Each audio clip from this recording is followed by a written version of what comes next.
Bonsoir à tous. Alors pour continuer sur cette playlist de la sexologie, j'ai décidé de vous parler un petit peu du coming out. Alors j'en ai déjà parlé, mais on n'est pas rentré dans les détails de la story time. Parce que bon, bah, j'ai une expérience assez particulière que j'aimerais partager avec vous, internautes, sur mon expérience que j'ai vécue plus ou moins comme un gay pendant un certain temps. Finalement, il s'avérait que c'était pas trop ça mon truc. Mais ça veut pas dire que je n'aime pas les personnes de même sexe, c'est pas ça, c'est juste que je me suis rendu compte par la suite que j'étais capable d'aimer également des personnes de sexe opposé et un petit peu plus qu'on ne l'imagine en fait. Alors déjà pour faire son coming out, on va commencer par là, on va commencer par voir comment on fait son coming out, comment le faire, ensuite on va parler un petit peu de mon expérience. Alors déjà pour faire son coming out, il faut déjà avoir l'intelligence, je suis désolé de le dire comme ça mais c'est un peu vrai, de se dire qu'on a une particularité. C'est pas donné à tout le monde. Il y a des personnes qui vont pendant très longtemps aimer des personnes de même sexe sans réaliser qu'ils sont homosexuels parce qu'ils arrivent à aller avec des femmes pour les hommes, ils arrivent à aller avec des hommes pour les filles. Euh, et ils se rendent pas compte que leur préférence, elle est vers les personnes de même sexe parce qu'ils n'assument pas, tout simplement. Ils n'assument pas. Donc déjà, pour faire son coming out, première chose, s'assumer.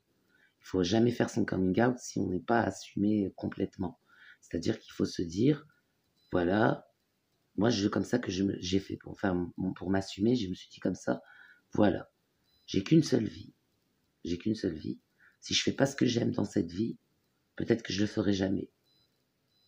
Donc, mince, le qu'en dira-t-on, mince ce que pensera la famille, mince ce que ça fera sur mon futur. J'ai envie de vivre ma vie telle que je l'aime, avec quelqu'un que j'aime beaucoup. Alors moi, ma première fois pour mon coming out, parce qu'il y a eu 2 coming out. Le premier, on m'a pas cru, on n'a pas cru que c'était vrai. Et le deuxième, on m'a cru, mais j'assumais moins. J'assumais moins que le premier. Donc ce qui a fait que c'était quand même réussi, parce que finalement, bon, je veux dire, aujourd'hui, c'est accepté dans ma famille, hein, je veux dire, tout le monde le sait, il n'y a plus de secret, et puis j'ai pas besoin de me cacher, et puis si je vais sur un réseau social de rencontres gays, je peux mettre ma photo sans crainte qu'on me reconnaisse ou qu'on le dise à ma famille, c'est déjà fait. Donc du coup, c'est très important le coming out, rien que pour ça, pour vous épanouir. Vous aurez toujours peur qu'on vous reconnaisse, que quelqu'un vous voit, et croyez-moi, le monde est petit. Je veux dire, vous pouvez croiser un voisin dans un bar gay, vous pouvez croiser un ami de la famille, vous pouvez croiser un cousin, vous pouvez croiser n'importe qui.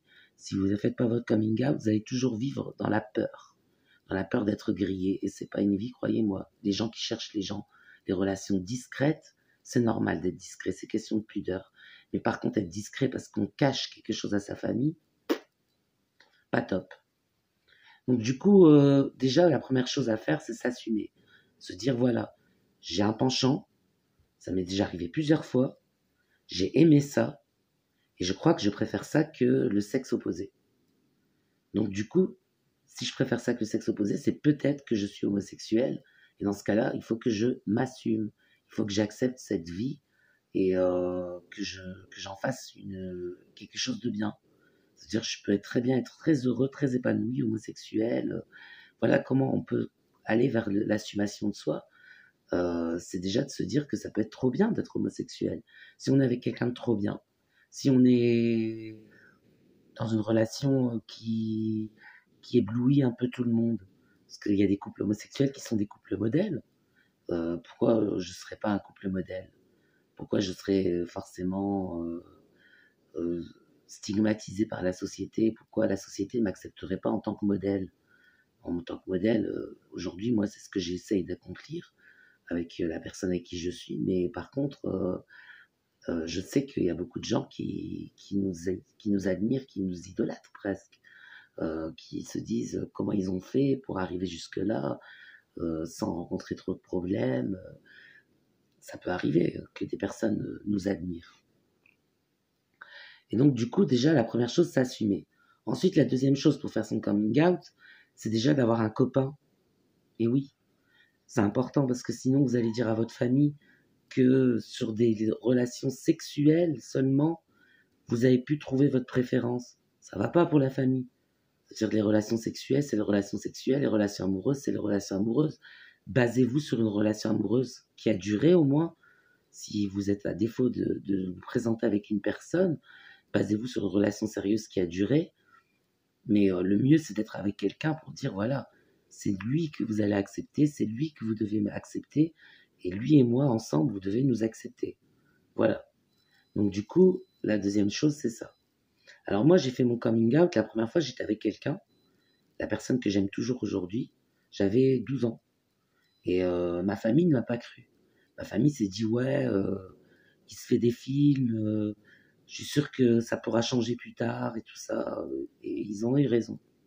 Parce que plus tard, j'ai fait des enfants. J'ai été avec des femmes. J'ai eu des relations sérieuses qui ont duré. Et bon, ça a mal fini, bien sûr, parce que j'ai un penchant pour les hommes.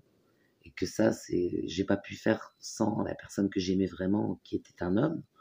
Donc du coup, ça s'est mal terminé à cause de ça. Mais il n'y a pas eu de litige avec les parents, la mère et le beau-père de l'enfant. Donc, donc du coup, euh, donc du coup, comme il n'y a pas eu de litige, je garde le droit de visite. Et de ce droit de visite, je peux faire mon éducation à ma sauce, sans trop, sans trop qu'on me pose de questions. On me fait plutôt confiance. Puis les enfants m'adorent. Mes enfants m'adorent. Donc du coup, j'ai de la chance à ce niveau-là. Mais j'ai fait un deuxième coming out. Et là, par contre, j'assumais vraiment pas. Je disais à ma famille que je resterais seule pour ne pas être dans le péché. Et oui, j'avais cette notion de péché-là qui était ancrée en moi. Pour moi, c'était inadmissible d'être homosexuel. Ça, c'était le deuxième coming out. C'est là que ma famille m'a attrapé, m'a dit, écoute, Samy, tu vas pas rester célibataire toute ta vie, il faut que tu fasses ta vie avec quelqu'un. Si c'est un homme, tant pis, on l'acceptera. Si c'est une femme, tant mieux. On l'acceptera aussi, mais il faut bien que tu fasses ta vie avec quelqu'un. Mais nous, on n'est pas convaincus que ce soit définitif. Donc du coup, ils ont eu raison. C'est vrai, c'était pas définitif, mais ils devaient bien me connaître parce que j'avais déjà eu des copines. J'avais déjà eu des copines, mais ça n'avait pas abouti à quelque chose de très sérieux sur le long terme. Et donc du coup, je me disais que c'était plutôt les garçons mon truc. Finalement, je suis pansexuel, c'est-à-dire que j'aime quelqu'un pour ce qu'il est, euh, et non pas pour son sexe. Et donc du coup, le coming out, c'était une expérience qui m'a permis de faire le coming out, la mise à l'écart en quelque sorte, euh, pour, euh, pour assumer par la suite une vie sexuelle un petit peu tournée vers les personnes de même sexe, plus épanouie, parce que j'avais pas à me cacher, j'avais pas à dire que j'étais avec une fille si j'étais avec un garçon, j'avais pas à parler des garçons ou des filles comme je parle des garçons, de parler des garçons comme je parle des filles, c'est-à-dire que j'ai déjà entendu des hommes parler des filles, dire voilà j'ai rencontré une fille alors qu'en fait il s'agit d'un garçon, il faut traduire. J'ai couché avec une fille alors qu'en fait il s'agit d'un garçon, encore une fois, il faut traduire. Et c'est très courant, c'est très courant. Et les homosexuels refoulés se comprennent entre eux. Donc du coup, il y a ça. Et malheureusement, ça, c'est une tare dans la société d'être comme ça, parce que jamais on vous prend au sérieux quand on s'aperçoit de la supercherie. Et quand on vous prend plus au sérieux, bah, vous êtes plus crédible pour personne. Vous êtes mis à l'écart tout seul, mais vous n'avez pas fait cette mise à l'écart vis-à-vis de votre famille. Vous l'avez pas fait vous-même. C'est les gens qui vous mettent de côté parce qu'ils voient que vous n'êtes pas fiable, tout simplement. Donc les filles qui vous mettent de côté et les garçons qui s'assument, qui se disent wow, bah en fait, il m'acceptera jamais, qui s'en vont. Voilà. Donc du coup, c'est dommage, c'est ballot même. Mais faire son coming out, c'est une question aussi de foi, parce que euh, dire la vérité, le mensonge par omission, c'est un mensonge. Dire la vérité, même si on sait que vous n'êtes pas coupable du sentiment que vous ressentez, ce n'est pas une tare, ce n'est pas une maladie, ce n'est pas Ce n'est pas un péché, c'est un sentiment que vous ressentez. Euh, le pécheur, par contre, lui, est condamné. Alors, si vous trompez vos copines avec des garçons, bah, ça, c'est encore plus le péché. Ça fait rappeler à des passages de la Bible où Dieu condamne bien ce genre de comportement. Et donc, du coup, c'est une question de foi aussi. Le coming out, c'est question de responsabilité aussi. Ça veut dire que quand on est un adulte responsable, on doit savoir prendre les devants et taper du poing sur la table pour dire voilà, moi je suis comme ça, je vais fonctionner comme ça, n'attendez pas ça de moi.